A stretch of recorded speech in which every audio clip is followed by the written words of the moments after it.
Alright, good evening everybody. System Chalk here with the 54th episode of the Cultist Simulator Dancer DLC, playing as Margaret Cell. So, sorry for being a little all over the place. Can you be a little all over the place? Anyways, I am now slightly more rested than the previous episode. Hopefully the next few will be on track. Now, the biggest event from the previous episode was that we got the Velshorn inscriptions, which is going to unlock a lot of Frisian text for us.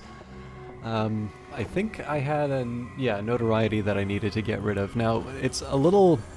this isn't quite as urgent as it used to be because we know that we're going to be getting another notoriety from the expedition, but we can at least give it a shot. If it doesn't turn out, I think I'm going to wind up turning in the commissions anyway, because at that point we will have had like 2 minutes go by, at which point the notoriety might just expire on its own.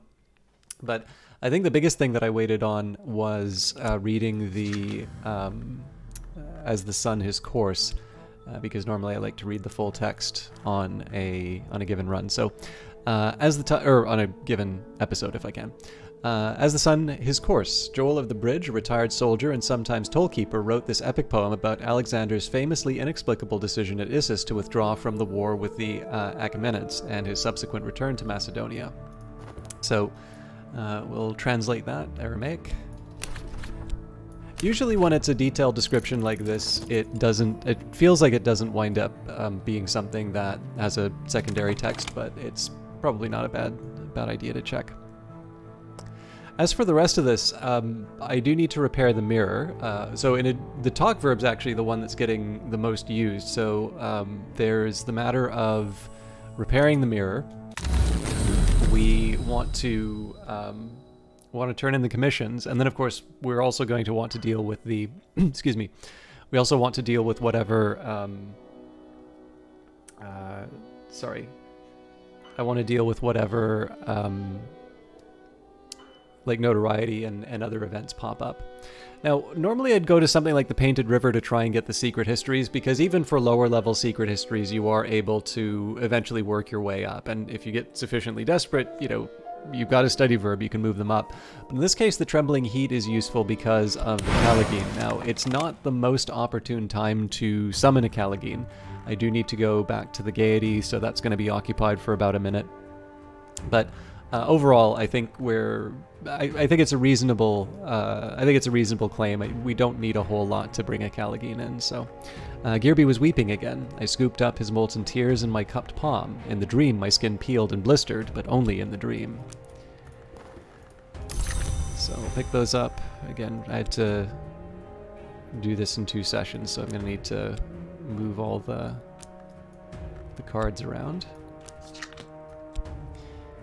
But we'll go to the Gaiety to keep the job. I'll use the Trembling Heat, or well, whatever remains of the Trembling Heat to summon a Callagine, and then we'll see how we can incorporate that into the run. Obviously, or the expedition. It also sort of depends on how. Sort of depends on what challenge we're up against. I could use 2 Callagines against the Watchers, so I don't need to worry about the Skin Twister anymore, but we are, you know, we have not only do we have our performance to do, we actually have the time to summon the Callagine in the way as well, so it may be a bit late. One way or the other, let's go back to... I think I'm at a point here where I still want to keep going back to the Stag Door. The Stag Door is the Adept's Gate. To pass it is to be initiated into the first true mystery of the House of the Sun. The head Gearby weeps to see me enter where it cannot, but it must let me pass. The scarred valves of the door grind open. I should add funds at this point. So 3 challenges, but I only put 2 in.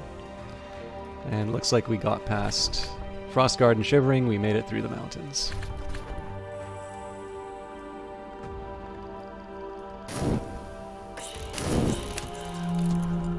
Okay, Season of Vision's coming up, so something to keep in mind as far as my moods are concerned.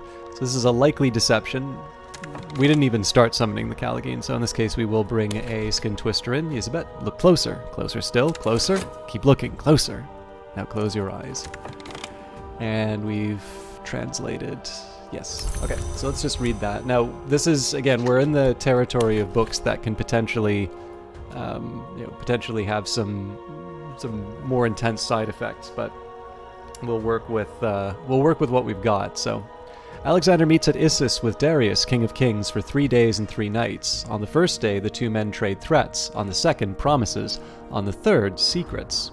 Darius tells Alexander something so shattering he retires to his tent to consider matters of strength and matters of mastery.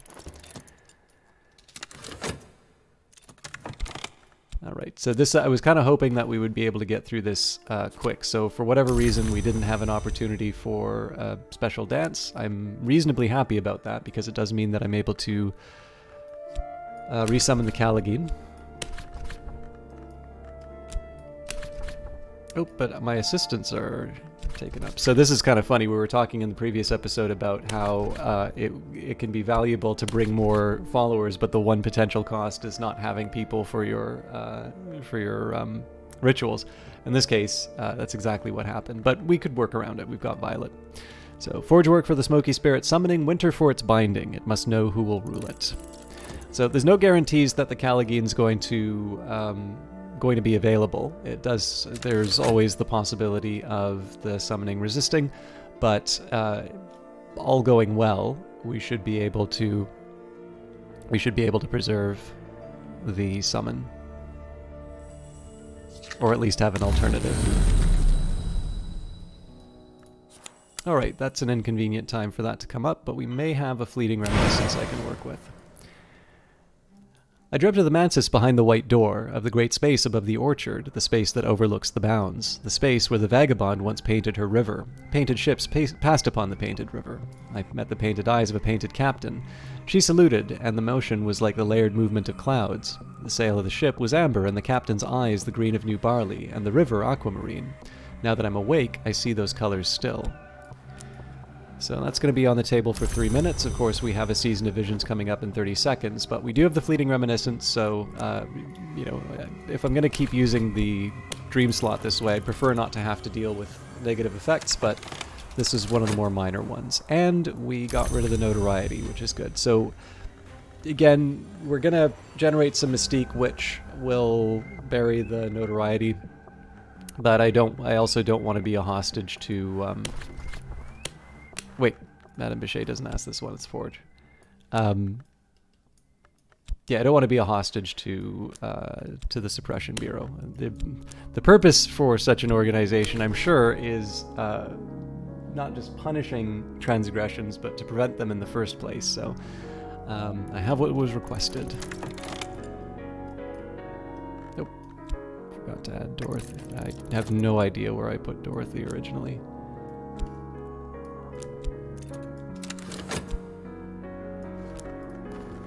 I received the currency of the secret world, and my patron has let tantalizing information slip. So the Iron Spintrea isn't too important, except as something that I can turn into cash if I need it. At least that's the main use I've found for it.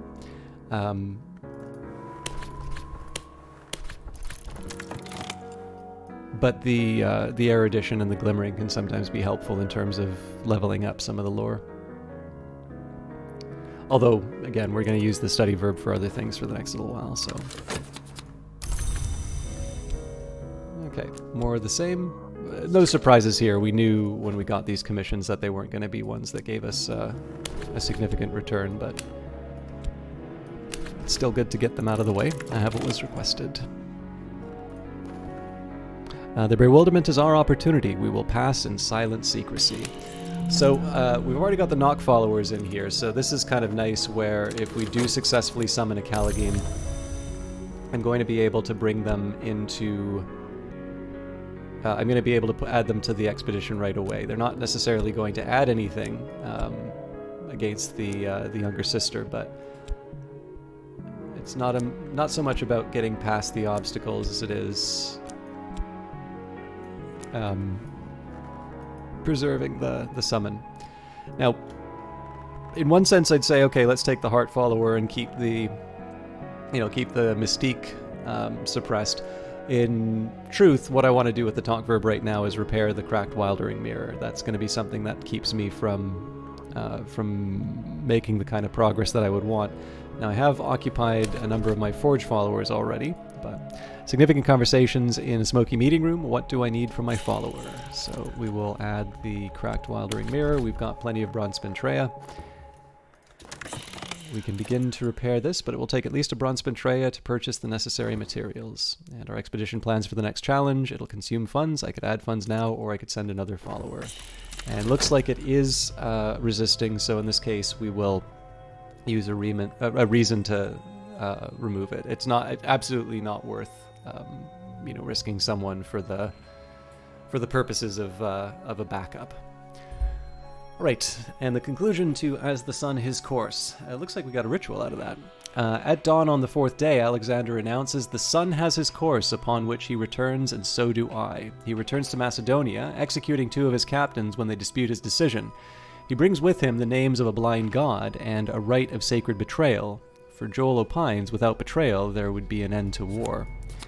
So, another copy of the Rite of Rebel Striving, and the colonel's names. Okay, so, the moment of truth. The Velshorn inscriptions, hundreds of matching lines in Greek and Frisian poetry copied from a wall, similar or identical to the inscriptions Cal Velshorn discovered in Halicarnassus. Oops.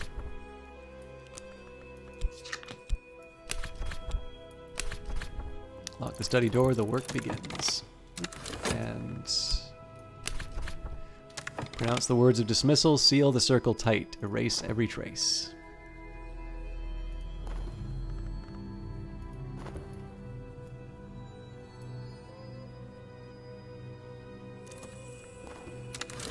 The air is curdled now. I'm home again in this lump in flesh. Better, perhaps. Alright, so we may have the mirror for the peacock door, but I'm not opposed to going back to the stag door. So, the stag door is the adept's gate. To be passed is to be initiated into the first true mystery of the House of the Sun. The headgear weeps to see me enter where it cannot, but it must let me pass. The scarred valves of the door grind open. Call upon the mother of ants, which encircleth. The serpent is long enough to coil around a cottage. Its fangs glisten like ice. Probably it will respect the power we bear. So, even as... Oh, actually, hang on. We don't seem to have... Where's Enid?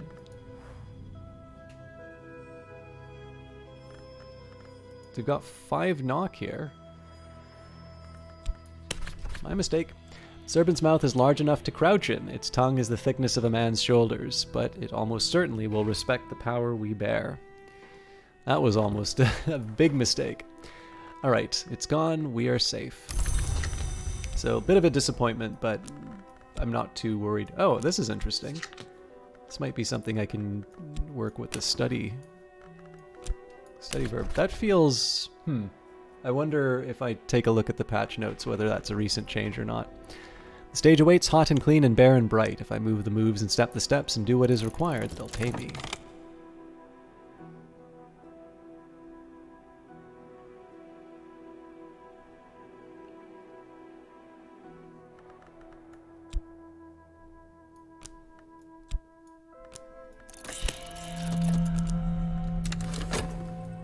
Mirrors are calm, the sun is steady, the glory recedes. I'm saying if that means anything. So, Season of Ambitions, that means we're going to have a restlessness we need to deal with. We can't rely on the dance to take care of it. But we'll see where we're at when it hits. My follower needs a bronze spintrea or better to complete their task. My follower is at work on the mirror. And I prepared a copy of the text for study. An epic and notably erotic poem describing a rash musician's couplings with and eventual flaying by the Red Mother in both Greek and Frisian. The intrepid Cal Velshorn found these inscriptions on a temple wall in Halicarnassus, but the same inscription has turned up in a surprising number of other places. Learn basic Frisian. Frisian, the language of Midas, and Tikmessa, of the priests of Sibyl.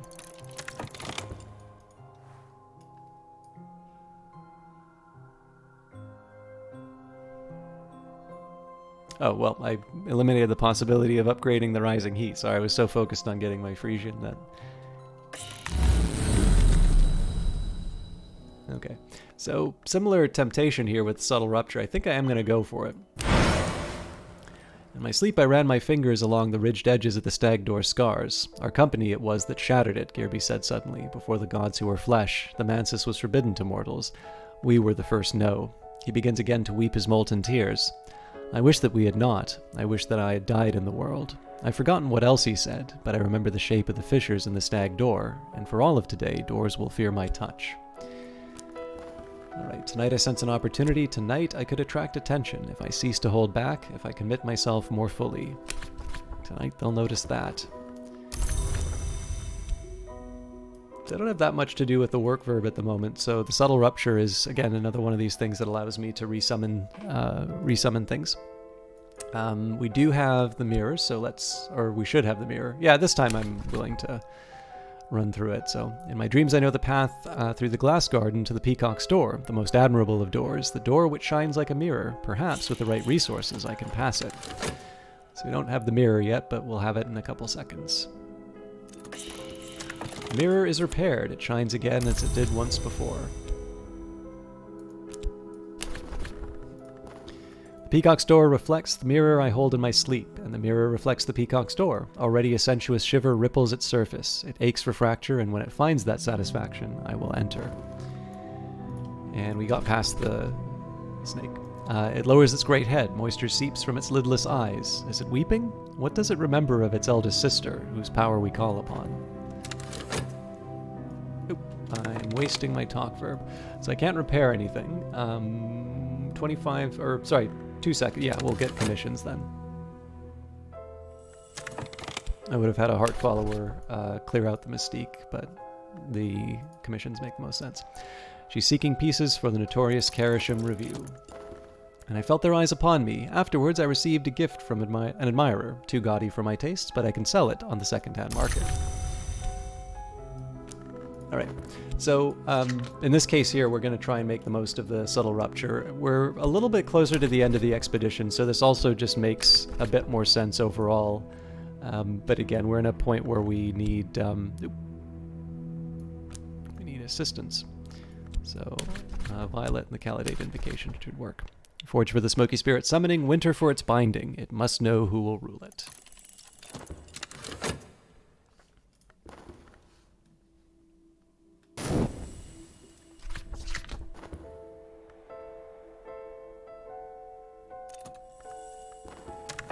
Here's what she needs: a substantial forge commission, so that's going to be helpful for replenishing our stocks. We'll talk to Dr. Adim next. The doctor would like help with his research.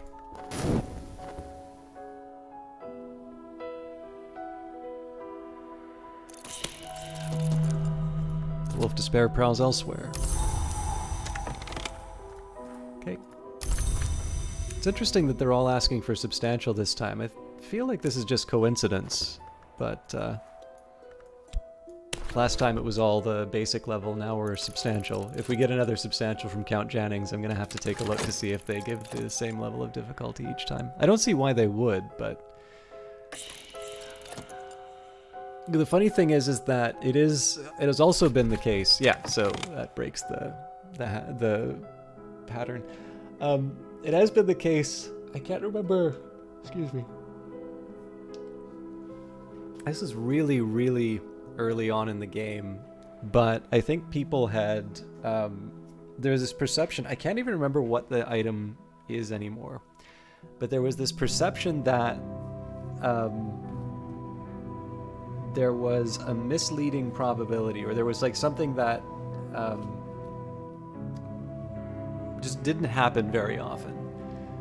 And the thing is like, I don't know, like there's been some discussion in terms of how the game works. So you know, I think there's 3 levels of different probabilities. There's no certainty either way. So I think there's always, I think the way that it works is that there's always a chance that you'll just get lucky, right? So that you could send Neville on an assassination mission, and he just happens to do it. Or, you know, actually better still, send Neville on an assassination mission against someone who is designed to withstand physical attacks, and against all odds, you know, he gets it the first time.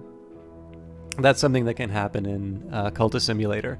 But it's also true that you could send, you know, just...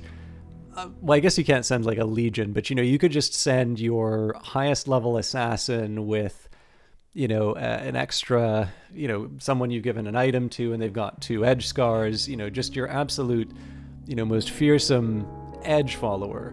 And there is still the chance that, you know, Alden will survive, you know, an attack from them. So, in any case, that's, I think, the only thing that I'd known about the probabilities of the game, and I know sort of enough about probability that a player's perceptions of what is fair can be very different from the realizations of random variables. So I'd usually sort of say, like, you know, I know it's kind of frustrating to do this thing, but chances are, like, if you were to look at a big table of all of the, you know, of all of the different runs of Cultist Simulator, you'd probably notice that this is behaving much the same as any other part of the game, right? The same way, you know, inflation's coming up in the news a lot lately. Some people will look at the numbers that are reported and they'll be like, there's no way that's true, you know, it's way too low, I saw this thing. And it's the difference between, you know, the subjective encounter, both the perception but also just the individual encounter with the forces, because obviously there's lots of different products in the world, and it could be all the stuff that you're buying is in fact going up higher, and that there's just other things which aren't raising as high, so that the overall number is still lower than what your individual experience might be. But it's fair to say that, you know, players, because they're very invested in certain outcomes, are not going to be the most reliable markers of, you know, whether or not the probability is working correctly. So, you know, I was playing the same game everybody else was. It did definitely feel like it took a lot of effort to get something done, but I just factored that into the way that I played the game. And I think it was like a month or two later in the patch notes, there was a note saying that fix the probability of ... So it does turn out that for all of the work that I did, or not the work that I did, but for all of the, you know, effort I put into trying to, like, talk people off the edge in terms of ideas of fairness, that there was in fact a problem with the probabilities. And the problem with that one is I still think the position is fundamentally right, which is that for the most part, players are going to care a lot about times when rare events work against them, but they are going to give a pass to times when rare events work in their favor, and there's sort of just a feeling that you are more deserving of, you know, of the good that happens to you. This is obviously not limited to games, but you know, in the end, I still sort of think that that's the right position to take. But of course, the fact of the matter is that yes, there are times when there are mistakes, and the problem is that I know in future, if I make that claim, that, you know, chances are individual experience and the weight that we assign to certain events is not the most reliable of whether or not something's working. Inevitably, just I know that there's a credibility problem, because there was that one time, right? It's the problem just referring to itself again, right? There was that one time when there was actually a problem, and you know, that suddenly becomes the hope that everybody hangs on to. I guess it's the same way that, you know, you have small developers using Minecraft as their, you know, their example for why their very unusual idea that's not going to be released on a major platform is actually going to be very successful. I know that's an extreme example, but sorry, I'm kind of putting off trying to decide what I want to do with myself. So I've got a few Mystique expiring still. I don't have a Wildering Mirror to repair. We are almost at the end of the expedition though, so it actually wouldn't be a bad time for me to get my summons to talk to each other. I think that's exactly what I'm going to do. So we will keep the talk verb open, and then we'll have the Callagine and the Percussagant talk with each other while we get some more expeditions to go on. In the crumbling depths of the Hunter's Pits, we found a room where battle scenes are painted on the walls. Here are the shrines of all the greatest hunters in the Tearing tribes.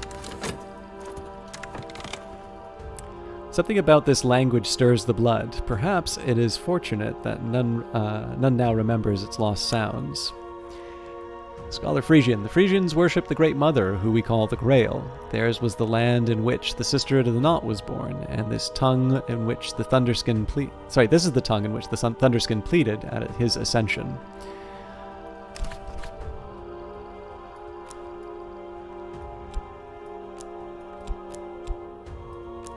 Ah.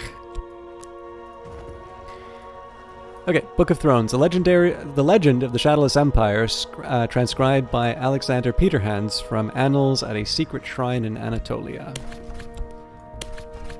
Lock the study door, the work begins.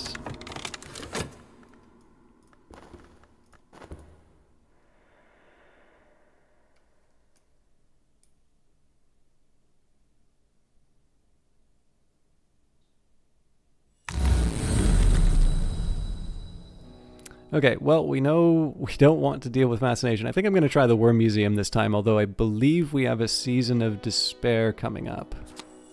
Yeah, well, choices have consequences. Peacock Door unsealed. I dreamt last night of the Worm Museum. The Hours have set wards about it and warnings before it, but they have left it open to mortal adepts who can prove themselves by reaching it. Perhaps they hope to inspire revulsion against the things that bred in the corpse of the sun. Those things are here still, always dying, never dead. They came from nowhere, the warnings say, and if they complete their work, the Mansus will be nowhere one day.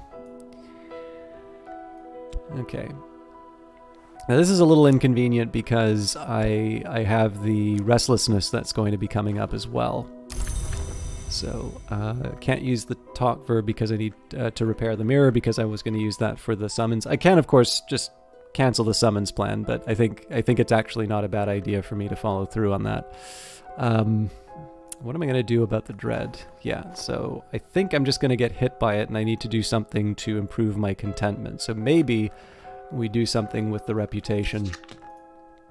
Yeah, actually this is not as hard as it needs to be.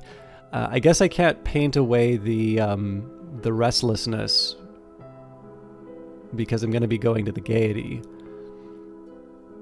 But I can at least use the reputation to do a painting and hopefully get some contentment out of that. We'll see. Or I get a fascination. Well, no, I can't get a fascination in time.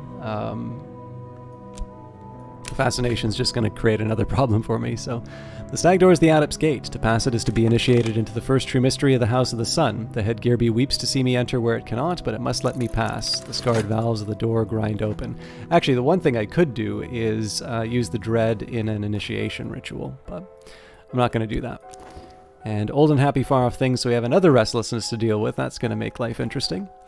The Memory of War. These are the trophies the hunters won. Not all the beasts they slew are beasts that walk the earth today.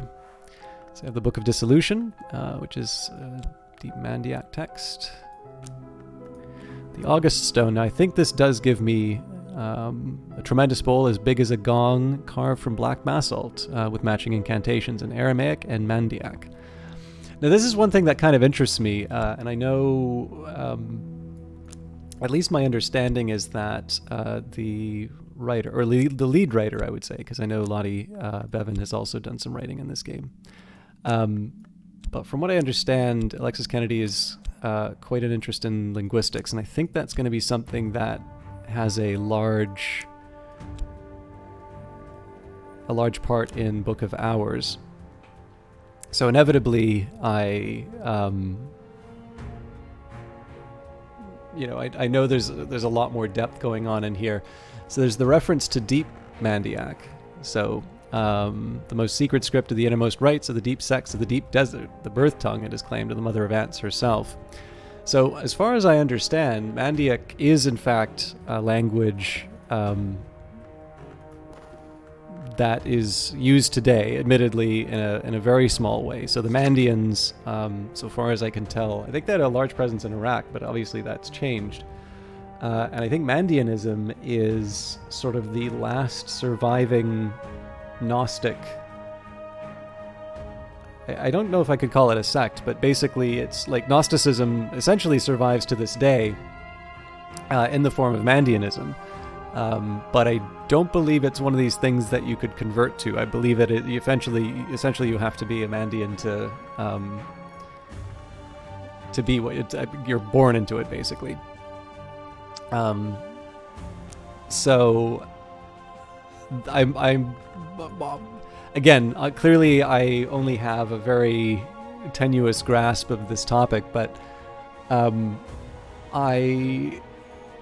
kind of curious what the distinction between Mandiac and Deep Mandiac is, because the August Stone does, makes a reference to Mandiac, but I'm assuming that there's a separate reference to these works in particular. It's interesting, though. I mean, it's one of these things where, and I try to say this a few times, but it's one of these cases where Cultist Simulator is interesting in its own right, and sometimes just hearing about strange things and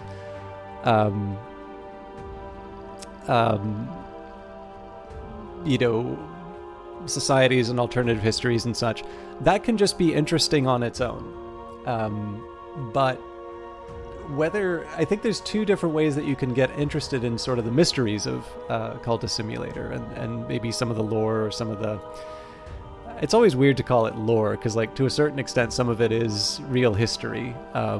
Although, the idea of Alexander suddenly,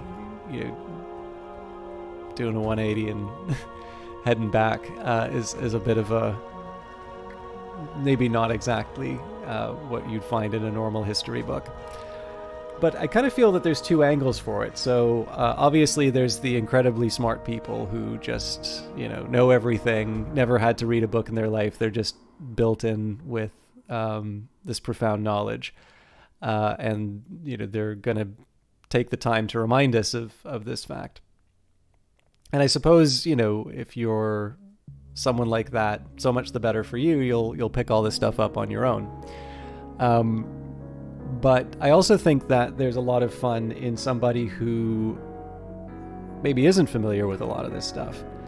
And it can be, to me, I don't quite think this is the same mechanism as Civilization, but I can remember back when I first played Civilization, it was where I learned about a lot of things from history for the first time. So, there's only so many times you can read about a unit in Civilization and want to,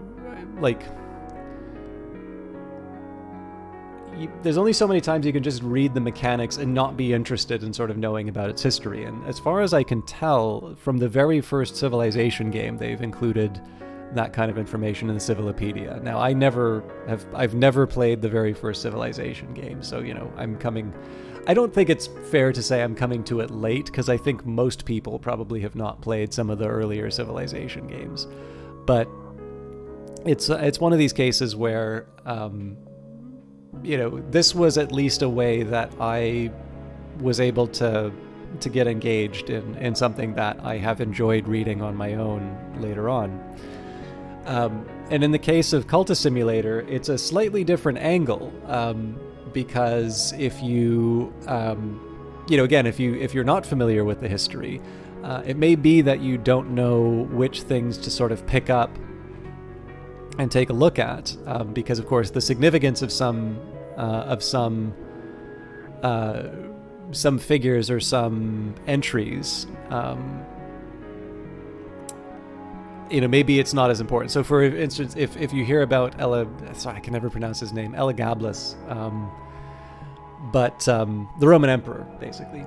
So if you don't know they were a Roman emperor, or if you didn't know that they were a historical figure, it may not be as important to you, because it could just be, another figure. So I'll go out on a limb and say, so far as I can tell, I don't know if Julian Cosley, I don't think Julian Cosley is a historical figure. I didn't feel the need to look them up. But, again, if you don't have that background, if you don't have that understanding, then you're, Elagabalus, or, I'm pretty sure most people would know Alexander. But the thing is that you can sort of see, right? If you don't have a certain background, then all of it is going to be new and strange and part of this occult world.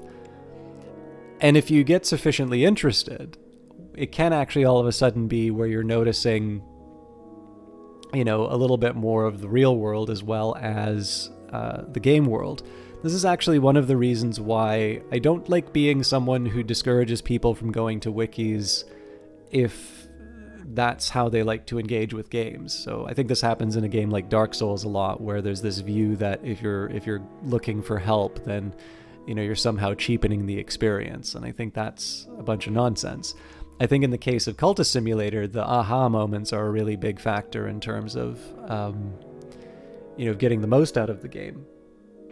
But it can continue to be rewarding. So as you're going through this, you know, this weird and wonderful world that's been created in the form of the secret histories, I think you can, you know, if you just focus on, so again, this is not to knock the wikis or the community help or anything like that, but if you just focus on references which are only Cultist Simulator, you potentially run into the problem where you don't get to pick up on some of the really interesting real-world history that's going on there, and maybe some implications in terms of where history takes a different direction.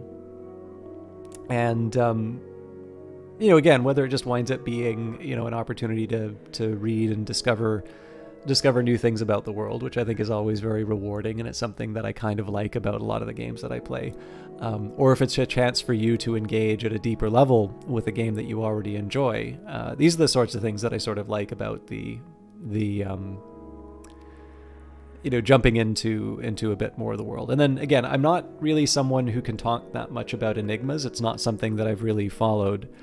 But as far as I can tell, the enigmas are very much about that real world component, that there's a little bit more of the, you know, you're looking up specific information and sort of following this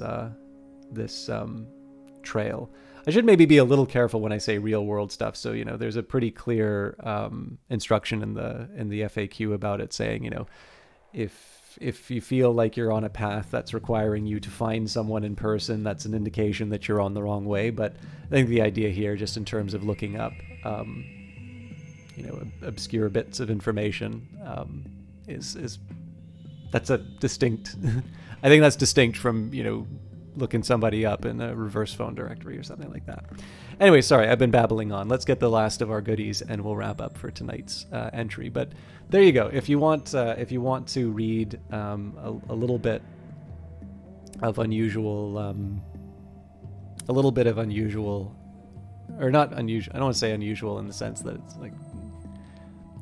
I think that can probably be taken the wrong way. But if you want something that probably you haven't looked up before, you can take a look up Mandianism and the Mandians, and learn a bit about this. Again, I'm assuming this is a very direct reference to this group.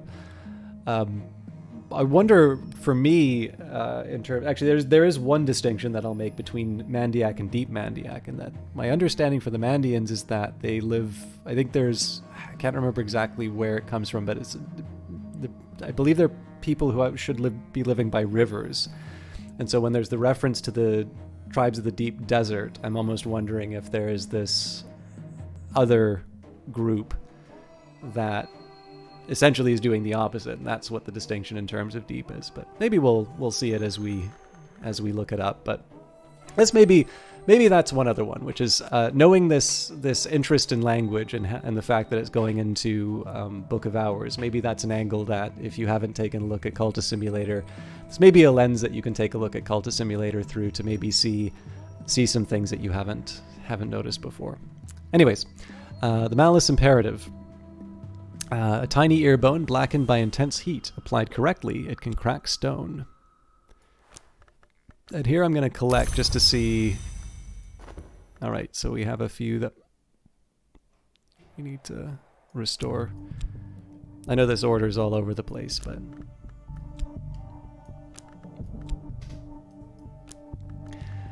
we can talk with the two of them. So I've pretty much eliminated the possibility of eliminating the dread. And let's get another location for the Rending Mountains. The Rending Mountains, it has been said, tear the flesh of history. It has generally only been said by people like Christopher Olopoli, but still, they are a good region to find the places that daylight history does not recognize. Alright, so 10 minutes over, my apologies. Hopefully some of that digression was useful. Or at the very least, it was not a waste of your time. But I will be back tomorrow with another episode. Thank you very much for watching, and take care until the next one.